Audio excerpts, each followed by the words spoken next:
지금으로부터 6,600만 년 전 거대한 소행성 하나가 지구를 강타합니다. 그리고 이 충돌로 1억 6천만 년 동안 중생대 지구를 지배했던 공룡은 완전히 멸종하죠. 그런데 정말 공룡은 지구상에서 사라졌을까요? 지구 어딘가에 공룡이 살아있진 않을까요? 혹시 공룡이 우리와 함께 공존하고 있다면 어떨까요? 네스호에서 발견됐다던 괴생명체 네시 같은 상상 속 이야기가 아닙니다. 아주 경이로운 과학적 사실을 말하려고 합니다. 1969년 미국의 고생물학자 존 오스트롬 교수는 데이노니쿠스란 공룡 화석을 발견합니다. 그런데 이 화석을 유심히 살펴보던 존 교수는 놀라운 사실 하나를 발견하게 됩니다. 바로 이 공룡과 시조새가 무려 100가지 이상의 공통점을 가지고 있었던 거죠. 당시엔 시조새가 새의 조상으로 알려져 있었기 때문에 데이노니쿠스가 시조새와 비슷하다는 사실을 발견한 존 오스트롬 교수는 지금의 새가 공룡으로부터 진화해 왔을 거라는 결론에까지 다다릅니다. 새가 공룡에서 비롯됐다는 이런 발칙한 가설은 당시 공룡학계를 흥분시키기에 충분했습니다. 존 교수 덕분에 공룡에 대한 연구는 새로운 국면을 맞이합니다. 공룡이 새의 조상이라면 공룡을 파충류로 분류하는 게 정말 맞는지, 또 변온동물은 맞는지, 게다가 공룡의 짝짓기와 양육 방식이 새와 비슷하지는 않았을지 등 다방면으로 공룡 연구에 불이 붙습니다. 공룡학자들은 이 시기를 가리켜 공룡 르네상스라고 부릅니다. 그리고 이때 공룡과 새 사이에 다양한 공통점들이 밝혀지기 시작하죠.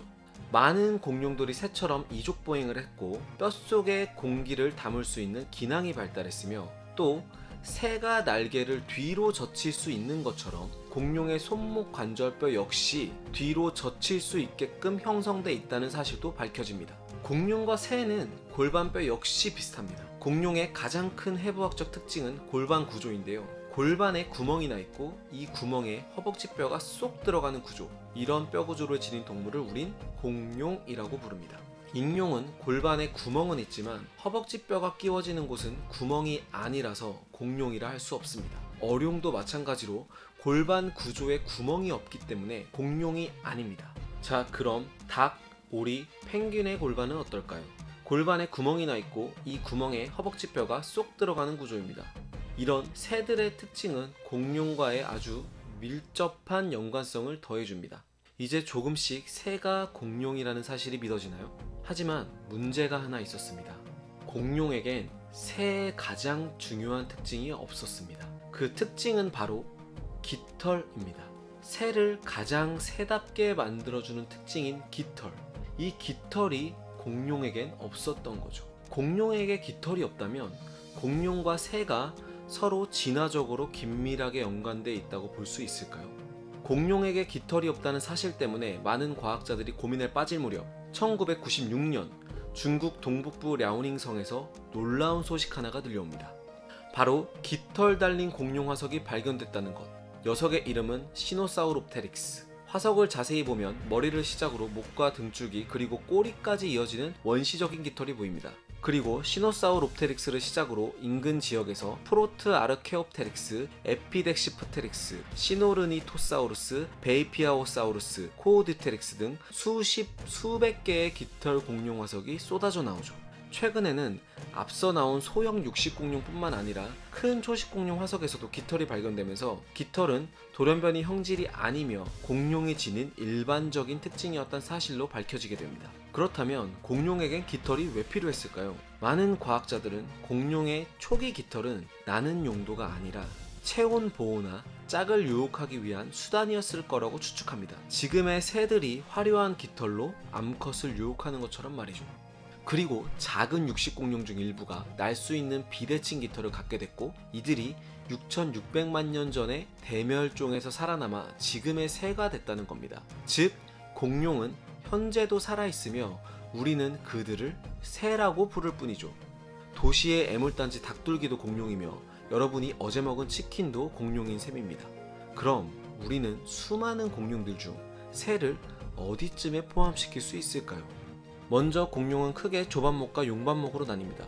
조반목은 초식 공룡이 대부분이며 대표적으로 조각류, 강룡류, 후두류, 검룡류, 공룡류로 나뉠 수 있고 대표적으로 스테고사우루스와 파키케팔로사우루스가 있습니다. 용반목은 다시 용각류와 수각류로 나뉘는데 대표적인 용각류로는 브라키오사우루스가 있고 대표적인 수각류로는 그 이름도 유명한 티라노사우루스와 벨로키랍토르가 있죠. 지금까지 밝혀진 사실들을 종합해보면 바로 이 수각류에 새를 넣어도 전혀 이상할 게 없다는 거죠. 1950년 독일 생물학자 빌리 헤니이가 만든 분기분류법에 따르면 새는 공룡이란 카테고리에 포함됩니다. 펠리컨, 타조, 펭귄, 칠면조가 모두 공룡이라는 거죠. 이렇듯 공룡은 아직 멸종하지 않고 새라는 이름으로 우리와 함께 살아가고 있습니다. 여기서 재밌는 질문 하나. 현재 새의 유전자를 조작하면 공룡처럼 만들 수 있을까요? 2006년 미국 위스콘신 대학교 생물학자 매슈 해리스는 가장 친근한 새인 닭을 이용해 한 가지 실험을 합니다. 닭의 유전자를 자세히 연구한 그는 닭에게 이빨을 만들어내는 유전자가 있음을 알아냈는데 이는 새가 진화하는 과정에서 작동이 정지된 유전자였죠.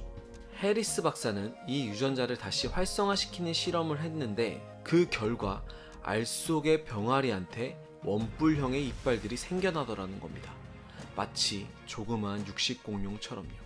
여기서 더 나아가 2009년 미국 몬태나 대학교의 존 호너 교수는 해리스의 연구 결과를 토대로 닭을 이용해 거꾸로 공룡을 만들려는 연구까지 계획합니다. 오늘날 살아있는 모든 새의 몸에는 이들의 조상인 공룡으로부터 물려받은 유전 정보들이 들어있기 때문에 유전자 조작을 통해 닭으로부터 공룡의 특징을 만들겠다는 거죠. 일명 치키노사우루스 프로젝트로 불렸던 이 연구 계획은 아직 성과는 없지만 현재 진행형입니다.